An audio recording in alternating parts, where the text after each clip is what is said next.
Well, hello everybody and welcome back to the channel, friends. It's time once more to board that beauty, the NCC 1701, as we watch Star Trek, the original series, Season 3, Episode 18, The Lights of ZATAR. Friends, for this journey, this is T-minus 7 episodes until the end of the series.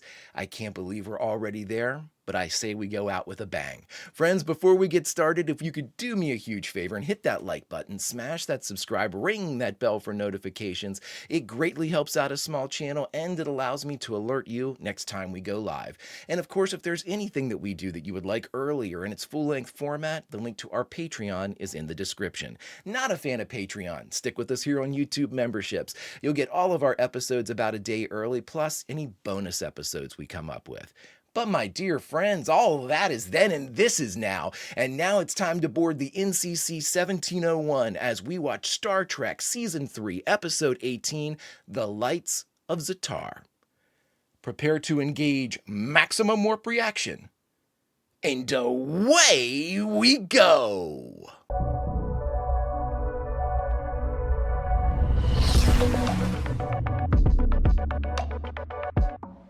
Oh my God, look at that beauty. 5.3. The Enterprise is en route to Memory Alpha. Memory Alpha, like the website. Containing the total cultural history and scientific knowledge of all Planetary Federation members. Really? Lieutenant Mira Romaine. She is on board to supervise the transfer of all newly designed equipment directly from the Enterprise to Memory Alpha. When a man of Scotty's years falls in love, the loneliness of his life is suddenly revealed to him. His whole heart once throbbed only to the ship's engines. Nice. I didn't think Mr. Scott would go for the brainy type. I don't think he's even noticed she has a brain. Of course he has. Come on, Sulu. Lieutenant, may I offer my congratulations on what will be your first assignment for the Federation? Yes, good luck, Lieutenant. Thank you. Captain, I'm picking up a high-intensity reading. Is that Memory Alpha? No, sir. What? We haven't had a weird space anomaly in a while. Magnification 8. No change in size. All sensor readings are at maximum calibration. Captain, it's approaching at warp factor 2.6. Well, let's get out of the way. No natural phenomena can move faster than the speed of light. It is definitely doing so, Captain. Then it's not natural. Let's turn around. Come on, Jim. Flight is on. Condition yellow. Back us off. Or we'll just hit it head on.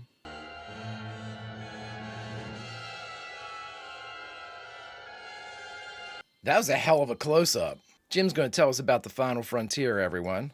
Oh boy. Okay, so it's a good setup. I'm down with a space anomaly, even though it's obviously artificial in nature, or man-made, or sentient-made. But I kind of like that. I like the setup. I like what do we have here? Mira Romaine. It's awesome. Scotty has a love interest. Here at the end of Season 3, we're pulling out all the stops. I honest to God, I was joking with the Patreon people, and it wasn't really a joke, that I don't know what I'm going to do with myself when I can't look at this ship and this crew. I'm very excited about like the next generation and things like that, but ooh, how did you, those of you that watched the original series and then did you go on to the next generation? I mean, I always assume that people like ToS like TNG. I might be wrong, but let's get back to the episode. Herb Kenwith, that's a new name for a director.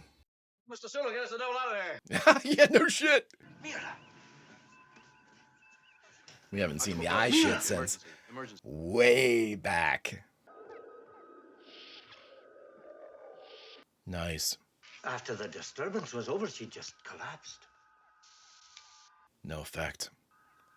Oh, well, no. You let me be the judge of that. Do you feel like walking to sickbay? I'm fine, Doctor. Really, I am.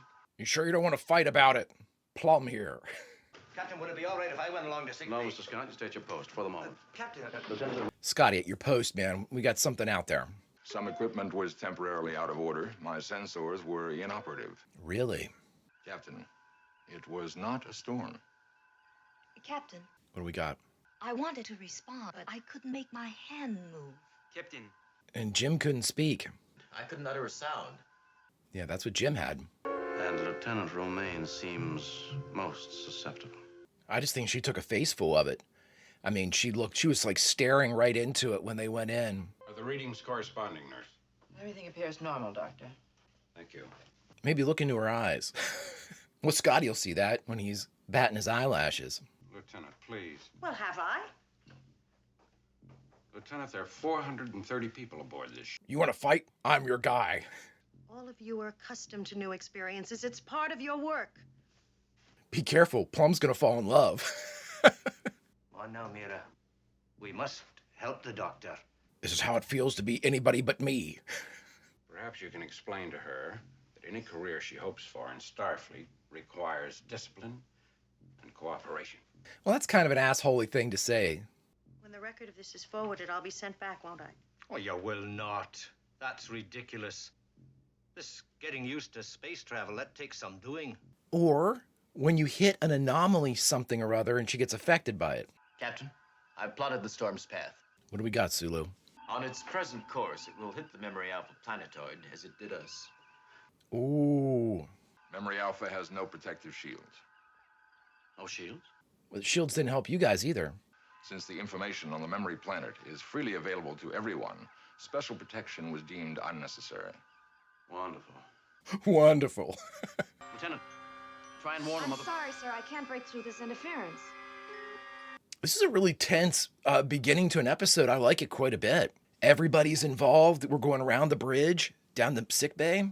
Sensors give no readings of generated energy from Memory Alpha, Captain. Any life readings?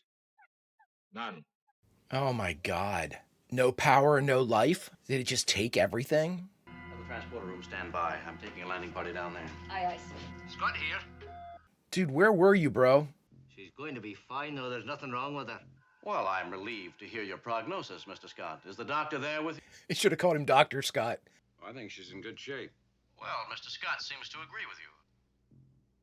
Two of you meet me in the transporter room on the double. Man, that's what I love about DeForest Kelly's portrayal of Plum. Like that little smile he gave to Scotty, like, yeah, we just had a back and forth and whatever, but I'm past it.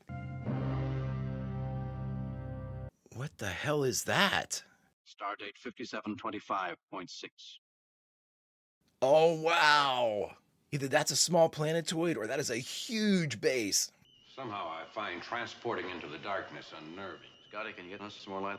Were things turned off? Or I'm assuming they need life support. That didn't look, I mean, it was a barren rock. A disaster for the galaxy, Captain. Central brain is damaged, memory core is burned out. The loss to the galaxy may be irretrievable. That's like the burning of the library, right? Holy shit. An Andorian? I can't tell what race that is in the purple. Friends, who is that? What race is that? Very faint life reading in the immediate vicinity, Captain. Locate him. Keep him alive. We need more information about this enemy. Oh, we got somebody alive. And these are all scholars, too. I mean, it's... There's a horror element to this episode. The same garbled sounds Lieutenant Romaine made. Record them. Record them. Oh, shit. I really like this episode so far. Very unique. She's dead. She's dead. Yep. What did she die of? Severe brain hemorrhaging. Oh my God. What did the others die of? Each had a different center of brain destroyed, cause unknown. Wow.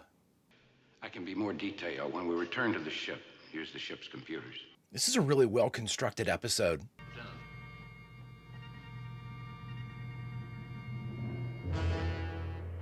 She saw that. Does she remember seeing that vision, though? You'll be killed if we stay. Lieutenant, I assure you that unexplained phenomenon was headed away from the planet. Here we go. Come on, guys. You've seen some pretty crazy shit out here. Captain Kirk. You might want to heed a warning. She's not with him. She's not with him. Mr. Sewell, this is the captain. Get the Enterprise out of here. She's not with him. Lay that order, Mr. Zulu. Stabilizer. Something's interfering with the transporter signal. I have her coordinates, but she's... For God's sakes, Kyle!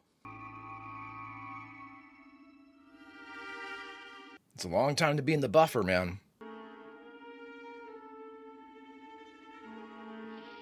I've never seen the doors go close and then come back open like a sensor. And I know those were all like done by hand. That's an interesting little touch someone threw in there. Captain, it's changing course.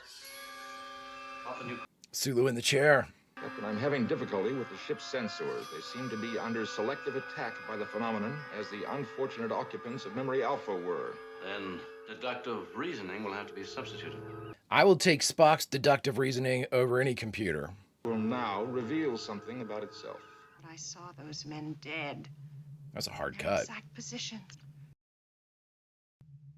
I've told you what strange tricks a space trip can play on your mind. Scotty, stop being dismissive. That scene of the future, it's pure bunk. You know that, don't you? I've always believed it. And you were perfectly right. She's good. Storm hit. I've had such strange thoughts, such feelings of terror. She's been aggressive, too. Captain, he's heading straight for us. Activate shields. Shields activated. I love when Jim never blinks. 17, Mark 5. 217, Mark 5. Oh, Jim actually calling out coordinates. Or headings, I should say. Is it closing? Negative, Captain. Maintaining its distance. It's faster than us. And I'm receiving increasing magnitude of energy. Is it toying or trying to communicate? Your analysis, Bob. What is it? Not what is it, Captain. What are they? A collective? There are 10 distinct life units within it, all powerfully alive and vital. Captain, we are dealing with a community of life units. Their attack is in the form of brain waves directed against the brain which is most compatible. Everybody stop thinking. Mr. Spock says it's alive.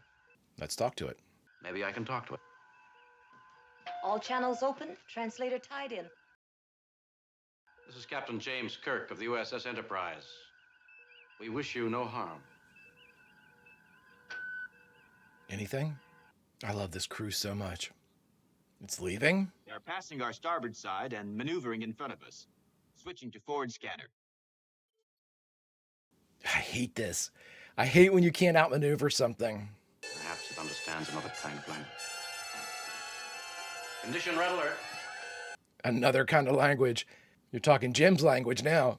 Universal translate this. Adjust phasers. We fire across its course. Do not hit it. It's gonna watch it drink in the phasers or some shit. Reaction, Mr. Sulu? None, sir. They're still approaching us. Maybe we should try to outrun it. Prepare to lock phasers into the heart of the community. Spock suggestions or? Locked in, sir. Fire. Oh, Jim, no hesitation there. Captain, the phaser shots, they're killing Mira. Killing Lieutenant Romaine? And when you fired the phasers, they stunned her and she crumpled. Another shot and you'll kill her. Oh, shit. Ready for firing, Captain. Cancel that order. Ah, Jim. Jim blinked. Can the computer supply a defense based on all the data you've been accumulating? Negative, Captain. I've not been able to gather sufficient data for that. Jesus. We can find an environment which is deadly to the alien form. And yet isolate the girl from its deadly effects. Maybe sever the connection. A nebula? I always default to that because of Wrath of Khan. How close are we to the Matara Nebula? And Mr. Scott, in the briefing room as quickly as possible, bring all available biographical material with you. Figure out what makes Romaine a conduit vessel compatible. Go easy on her, Jim. She's in a pretty bad state. I'll try. I'll try. Oh, shit. We got a member of Starfleet here, everybody. Let's... I didn't mean to be uncooperative, Doctor. Of course you didn't. I told the captain. We must get to understand what is happening. She thought she was there to get disciplined. First is the time you passed out on the bridge. And the second is when we fired our main phasers into that force that is attacking us and seriously injured you. You mustn't worry about hurting me. I love that. Don't worry about me. You do what saves the ship. Dr. McCoy has access to Starfleet's exhaustive files on you. A comparison of the two may turn up some improbable connection which may protect you. Let's do it. I love this. This is cool shit here. Very different. Like we're seeing like how they figure out some of this shit. Remain, Mirror, Lieutenant. Place of birth, Martian colony number 3. Martian colony. I have fed all obtainable data to the main computer. It should be ready to supply whatever conclusions are possible. So Spock officially chat GPT'd it. They're still with us and keeping the same distance. Continue evasive maneuvers. Keep me informed. Kirk out. This is a really well put together episode. Any pathological or unusual? How about abnormalities? You know, rarities. Comparison of our Steinman with Starfleet records shows that Lieutenant Remain's fingerprints, voice analysis, all external factors remain exactly the same as before. But 2 hyperencephalograms. Her brainwave pattern has been altered. in what respect? According to your records, Lieutenant Romaine showed no abnormal telepathic powers. That's right, Spock. But exceptional pliancy was indicated. Like it's almost like she's susceptible to hypnosis or something. The impulse tracking obtained from the alien life units.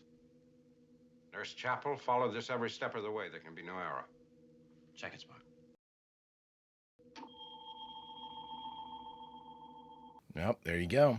As I said, Captain, this is the tracking obtained during the last shielded run. First off, Spock eyeballed that. From memory. Comparison tape D's brain circuitry patterns of Lieutenant Mira Romaine and tape H brain circuitry patterns of alien life units identical. Yeah. Their thoughts are becoming hers. Are they trying to communicate? Like use her to communicate? Mira has tried to tell me all along that she was seeing things in advance. What did she see? First attack on the ship, And the bodies. attack on Memory Alpha, and the time we nearly lost her. I saw Scott. Where? Dead. What was he doing? She's gonna say he was dead. He was dying. Oh my god. I've been seeing through another mind. You're seeing what they're gonna do before they do it. Kirk here. Sulu, Captain. All evasion tactics carried out as ordered. They're still closing. They may destroy you and us as they did Memory Alpha. This is tense as hell. Let them begin to function through you. If we can control that moment, we have a chance. Will you try? Captain Kirk to medical lab. Medical lab here, sir. Prepare the anti-grav test units. The anti-grav test units? Look at this. Attention all personnel. Look at this shot. Take defensive action. General quarters. Security condition 3. A definite horror element to this. As soon as she is entered. Good shooting, Herb. Don't touch me, Scott. Stay away. I hope we don't lose her. I actually like her character. Well, this doesn't look good. Speed that shit up. Stay with us, Mira. Please stay. Try. I want to be with you. Keep talking to her. Don't let her fight by herself. Keep talking to her. Remind her of who she is. You got all of her biographical data there. Like parents' names, siblings. I am Mira Romaine. Yeah, come on. She's trying to do it herself. I choose to be. I would stay away, Scotty. Look at Jim looking at her with admiration. Do you see that smile on his face? Like, yeah. They will kill you. You won't let them. Listen, guys, we don't know the strength level of this thing that's out there. She's doing everything she can. She cannot stop us. You cannot prevent it. That's not Mira talking. Captain, we must deal with them directly, now. Yeah. We have searched for a millennium for one through whom we can see and speak and hear and live out our lives. We are from ZATAR. ZATAR. All life was destroyed there long ago. Yes, all corporeal life was destroyed. The desires, the hopes, the mind, and the will of the last 100 of ZATAR. But the force of our lives survived. At last we have found someone through whom we can live it out. Just 10 or 100? She is fighting for her own identity. Her mind will accept our thoughts. Our lives will be fulfilled. Leave her or we'll kill her. We did not wish to kill. But you did kill. You did. Resisting us killed those people. Ah. We did not kill them. You added what killed them. You can't have her. You're entitled to your own life, but not another's. Right. Keep searching. The girl's life reading is becoming a match to the Zatarians. She's losing. How can she win? Do not fight us. They will not accept their own deaths. Come on, Jim, what do you got? You will all die. Or we'll kill her. Jim, you realize the pressure needed to kill the Zatars might kill the girl, too. Mira will not kill me. Ah, Scotty.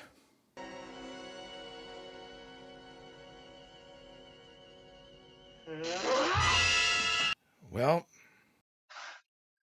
I told you she wouldn't kill me. Secure the chamber. I mean, she's going to start floating in there? Yep.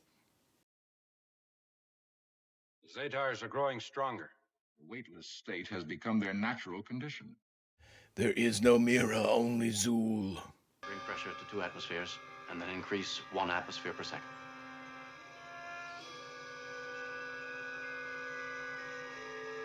This is a great episode, everybody. I sound like I'm apologetic. This is a great episode. This is right up here with season 1 and 2. This is really, really good. Shot really well. Now, correct me if I'm wrong. The last time we saw at least a version of this was Space Seed, right? May damage. What are we going to do? This is you can't have her, nobody can.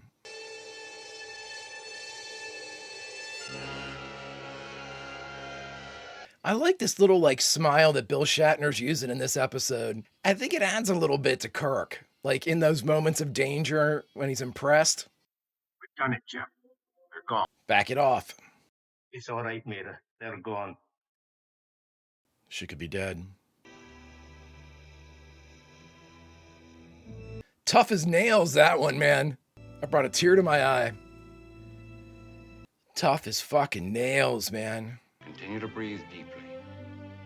In, out, in. Great episode. Now we have all that time in the world. Hot damn, man. This is a great... I keep saying it. I love this one. Oh, and you're going to give me a running dark beauty shot? Oh, come on. Would either of you credit Scotty's steadfast belief in her as a factor? You mean love? Love. I suppose it is possible. However... There are no howevers about it, Mr. Spock. It was a factor, and it will be a factor in the girl's recovery. Do I take it both of you agree that Lieutenant Romaine need not return to Starbase for further treatment? Well, I should think work would be a better therapy. Logical. Not going to send her back. Scott here, sir. Mr. Scott, how's Lieutenant Romaine? Beautiful, Captain. We know that. Kirk to bridge. Sulu, Captain. Mr. Sulu, set course for Memory Alpha. Lieutenant Romaine has a lot of work to do there. Dr. McCoy, Mr. Spock, and Engineer Scott find themselves in complete agreement. Can I stand the strain? Now, there's a lot of people dead on Memory Alpha, but hey, let's all laugh about it. Oh, I really, really, really like that episode, friends. I thought it was a really good one. All right, everybody, we just finished watching Star Trek, the original series, Season 3, Episode 18, The Lights of ZATAR. And the only thing left to do is talk about it. All right, everybody, we just finished watching The Lights of ZATAR, the 18th episode of the third and final season of Star Trek, the original series. I think I said it maybe 3 or 4 million times in that episode. I thought that this was an exceptionally well done episode. I think that it was really put together well. It checked a lot of my boxes for things that I just really like to see in Star Trek. I mean, we had the long hallway shot where we had everybody rushing to get to their, general quarter sounding off and get to their, respective designations and areas and stuff. Everything looked like it was, the entire crew was used. I mean, Kyle was the transporter. I mean, we had a ton of stuff going on here that was really, really neat. Everybody had input. Everybody on the bridge was involved. Obviously Plum was involved. Chapel had lines. I mean, everybody kind of came forward in this one. This was in my opinion, a truly ensemble piece. We have precious few of like where everybody is involved. And I thought this was really a strong example of that. It's just so interesting for me to see somebody, especially knowing what we know now, that there was just so much pressure on them, and we had a budgetary concerns, and everything, nothing was really going right here in season 3. But boy, oh boy, we've had a couple of gems that have come out of season 3, and I don't think that it's not that they're good for season 3. I mean, of course, there's a couple that you could say that about. There's a couple you could say that about anytime. But and I think it's fair to say that we've had more examples of consistently good episodes in seasons 1 and 2. But again, I think season 3, a couple of you have said something that I'm going to paraphrase. A couple of you have said that, season 3 gets a bad rap. That, yes, are there several below average episodes? Absolutely. But there are some that stand in the upper echelon of Star Trek. And I mean, Let That Be Your Last Battlefield, I mean, which I loved. I think this one, The Lights of Zatar, was really, really good. To me, it's just really interesting to see whenever, it's like despite the universe and the studio's best efforts, art prevails sometimes. And we got to see a really good example of that. The only thing I really didn't care too much for was the fact that they made it like a romantic thing between Scotty and Romaine.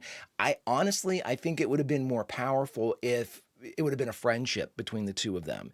Maybe Scotty felt that way, but she did, something like that, which may very well have been how it is. But again, we just didn't have any examples kind of leading up to that. Like, it's episodic TV. I understand. This is one of those instances where I know they did everything they could to kind of present the type of stakes needed for the episode. But boy, oh boy, the serialized part of my brain says, boy, oh boy, if we had had some time to over the course of 3 seasons, have Romaine, pop up 2-3 times or something like that as Scotty's love interest, would have made a powerful episode in this one, friends. More powerful, because I really thought the tension was super well done in this episode. We were brought about, the explanation for everything was really cool. It was really nebulous. There was a lot of horror elements in this one. You don't know who the enemy is.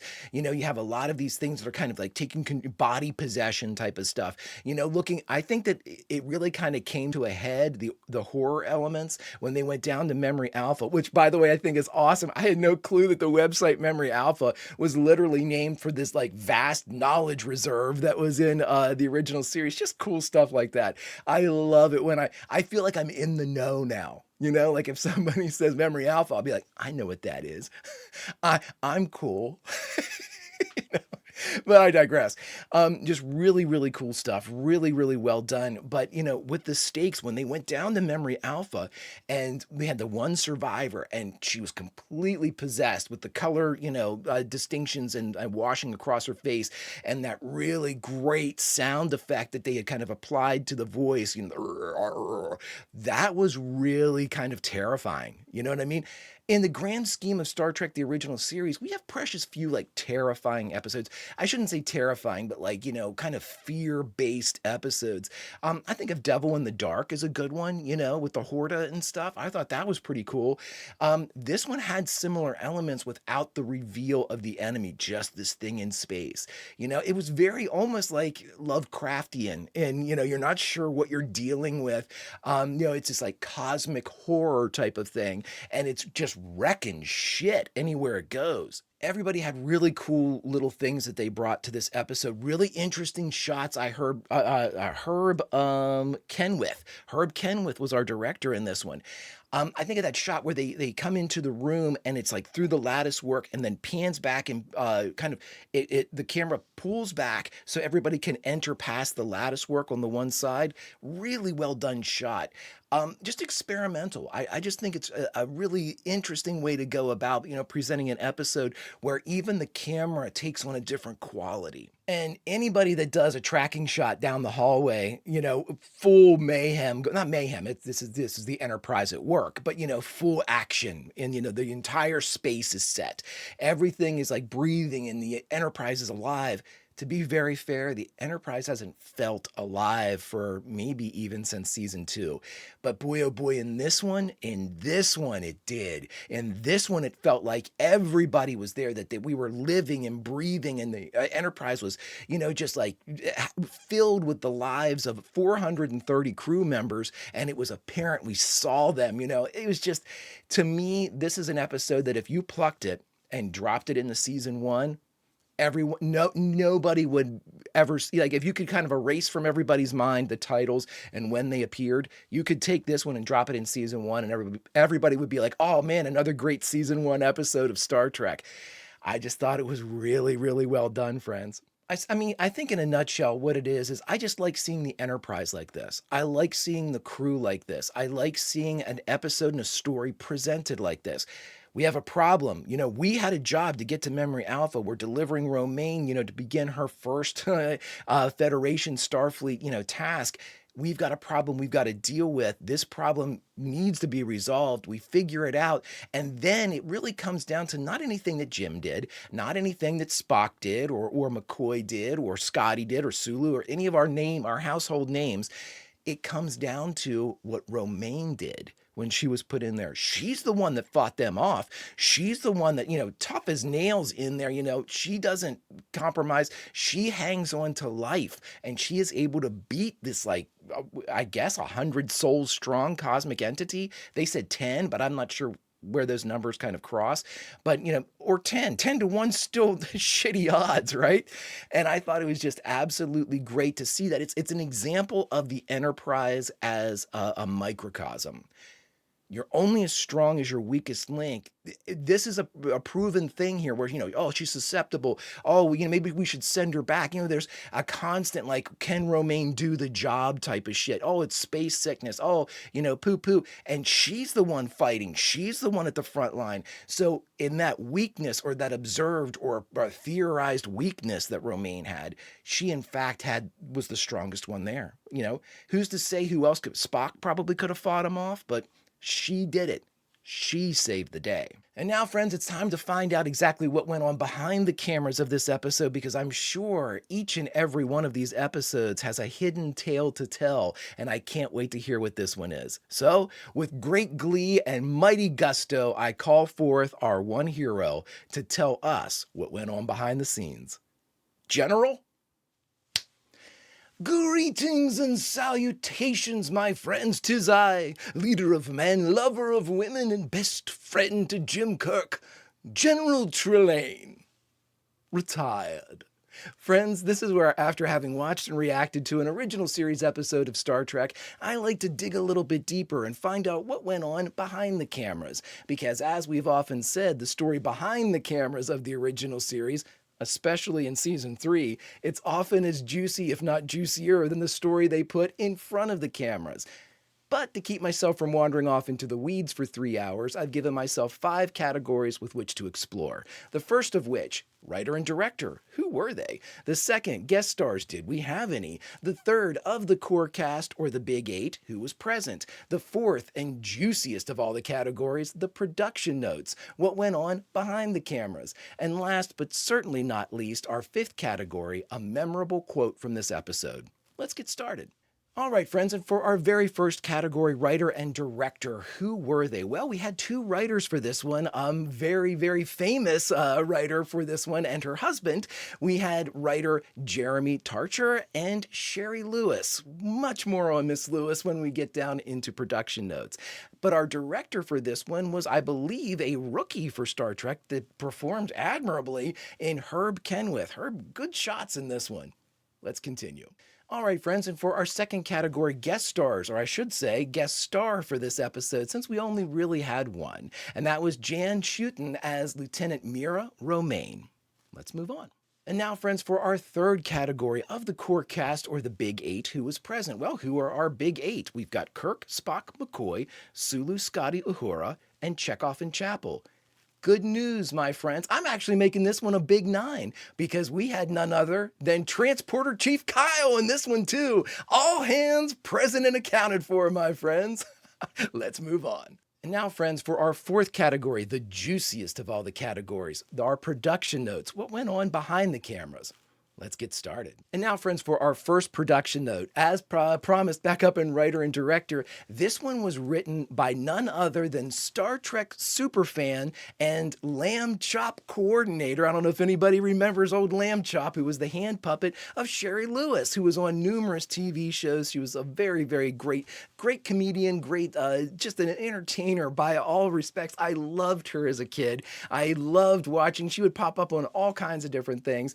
And when she would pop up with Lamb Chop and that Lamb Chop voice, it was just amazing. I absolutely loved her. And it's so cool because she and her husband, Jeremy Tarcher, I believe, wrote this episode, and just because they absolutely loved Star Trek. It's universal, friends. Let's move on. And now, friends, for a bonus production note, I thought I would throw this one in here too. So imagine this is like 1B. Sherry Lewis did write this episode with her husband, and in fact, she desperately wanted to play Mira Romaine. She auditioned for Mira Romaine for the script that she actually wrote and didn't get the part. Interesting choice by the creatives, especially since she carried some pretty substantial star power herself at that time. I don't know what happened in casting or audition, but it must not have been favorable, at least to the powers that be. Let's move on. And now, friends, for our second production note, this is the only episode of the original series where our 4 basically commanders of the Enterprise, and Kirk, Spock, McCoy, and Scotty, beam off of the ship without any supporting personnel. It's interesting because you're taking the entire basically command crew with you as far as who sits in the chair, with the exception of McCoy. McCoy doesn't really do so, but McCoy has the ability to get anybody that's in the chair out of the chair. So a lot of power went off the Enterprise in this one. Let's move on. And now, friends, for our third production note, as speculated, when we saw our kind of zero-G chamber door, that was in fact the decompression door from Space Seed, way back in season 1. Let's move on. And now, my friends, for our fourth production note, I thought I would add this in here because anytime I see somebody of note that makes a comment about the original series, I kind of like to put in their opinion, just so we can see, one person's take on the episode, I don't like to put like broad strokes, like where it ranked or anything like that, because we all have our favorites, and I certainly don't like to hear one of my favorites get, poo-pooed on or anything like that. But I will add in this quote by Ronald D. Moore, who quoted, "This was his least favorite episode of Star Trek, the original series. And it, I quote, doesn't even have the campy fun of Spock's brain to get you through it." That's a bit damning. Mr. Moore, we disagree a little bit on this one. This is certainly not my least favorite by any stretch of the imagination. I enjoyed it quite a bit, but that's the beauty of Star Trek. We all have our favorites, and we all have those that aren't our favorites. Let's move on. And friends, for our fifth and final production note, I felt it only fitting to go out on this Q&A with this production note. As mentioned from our Big 8 section of the core cast turning into a Big 9, this was John Winston's only appearance in Star Trek Season 3 of the original series. The only time we see Transporter Chief Kyle on the Enterprise in Season 3 is this episode. And friends, it was great to see him, and he was sorely missed. I would have loved to have had that character throughout the entire time. Really great stuff. He's provided me with some of the best reactionary looks we've had in the entire series. Great stuff. Let's move on. All right, my friends, and for our final category, our fifth category, a memorable quote from this episode. This was mandated. I had to do this one. I had comments that said this one needed to be done. I completely agree. This is the quote that needed to be done. So we are of like mind, my friends, in this memorable quote from this episode. From Jim at the end, and I quote, "Well, this is an Enterprise first. Dr. McCoy, Mr. Spock, and Engineer Scott find themselves in complete agreement. Can I stand the strain?" Thus ends another installment of Q&A, until such time as you and I get to play with our dear friend Jim again. Behave yourselves.